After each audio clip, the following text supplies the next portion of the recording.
പിന്നെ ഇന്നിപ്പോൾ വലതുപക്ഷ രാഷ്ട്രീയം നേരിടുന്ന ചില ജീർണതകൾ, ആ ജീർണതകളെ മറയ്ക്കാൻ ഒരു തരത്തിലും പറ്റുന്നില്ല.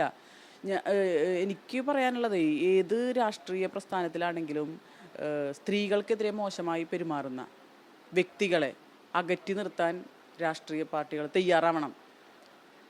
അത് ഇപ്പോൾ വലതുപക്ഷ രാഷ്ട്രീയമാണെങ്കിൽ ഇന്നത്തെ കാലത്ത് നമുക്കറിയാമല്ലോ, കുറേ വലിയ ആരോപണങ്ങൾ സ്ത്രീകൾക്കെതിരെ, ശിശുഹത്യയുമായി ബന്ധപ്പെട്ടിട്ടുള്ള കാര്യങ്ങൾ, ഭ്രൂണഹത്യയുമായി ബന്ധപ്പെട്ടിട്ടുള്ള കാര്യങ്ങൾ, ഇതൊക്കെ മാധ്യമങ്ങളിലൂടെയൊക്കെ കഴിഞ്ഞ 1-2 ആഴ്ചയായിട്ട് ചർച്ച ചെയ്യപ്പെടുന്ന സംഭവങ്ങളാണ് അല്ലേ.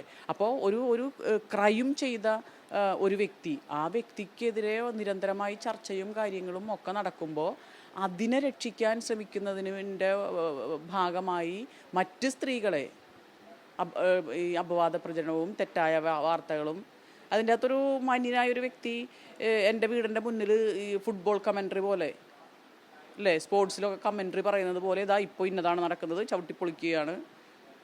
എന്താണ് അദ്ദേഹത്തിനെ കൂടി ഈ സഹായത്തിന് വിളിക്കാതിരുന്നത്? എനിക്കതാ തോന്നിയത്. ഈ പുള്ളി ആളുകളൊക്കെ ചവിട്ടിപ്പൊളിക്കുകയാണെങ്കിൽ അങ്ങ് ആ ചവിട്ടിപ്പൊളിക്കുന്ന രംഗമൊന്ന് ഇങ്ങോർക്കൊന്ന് കാണിക്കാമായിരുന്നല്ലോ. എന്താ പറയുക, അല്ല ഇങ്ങനെ ഏറ്റവും തരംതാണ രീതിയിലേ